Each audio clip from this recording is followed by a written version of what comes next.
La ségrégation culturelle peut-être. Non, mais ceux qui me lisent sur Facebook savent très bien que j'ai pris ma position sur cette problématique.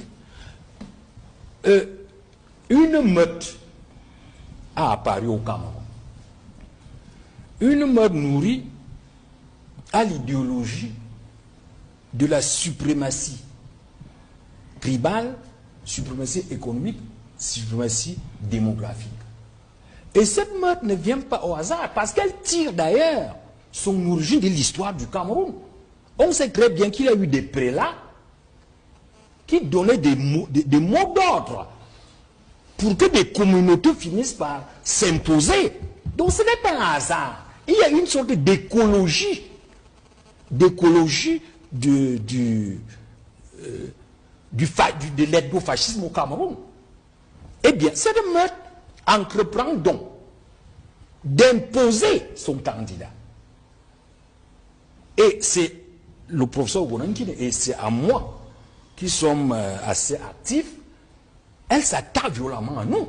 Et quand on tente de réagir avec leurs armes, parce que autant on ne combat les terroristes qu'avec la terreur, autant on combat les tribalistes qu'avec le tribalisme.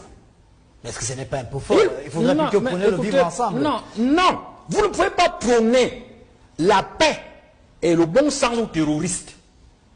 Ils ont les armes, il faut leur opposer des armes. Vous ne pouvez pas prôner le vivre ensemble aux tribalistes, aux gens qui hiérarchisent les tribus camerounaises, en une tribu de travailleurs opposée à une tribu de médiocres et de fainéants. Ce n'est pas possible. Et lorsque ces gens tiennent ce genre de discours de manière récurrente dans tous les médias, on ne voit pas des bons âmes de leur communauté leur demander d'arrêter. Mais ils viennent, s'ils terrorisent leur communauté, nous ne sommes pas de leur communauté. Moi, je suis un bêtis. Et je ne peux pas me laisser être intimidé par une meute venant d'ailleurs. Maintenant, lorsque nous sommes dans ce genre de situation, nous, et moi en particulier, il y a d'autres, mais nous, comme nous sommes réputés des tribalistes, nous leur disons clairement que ça ne va pas passer. D'accord, c'est compris. Et on va. Mais les gens ne l'ont pas cru.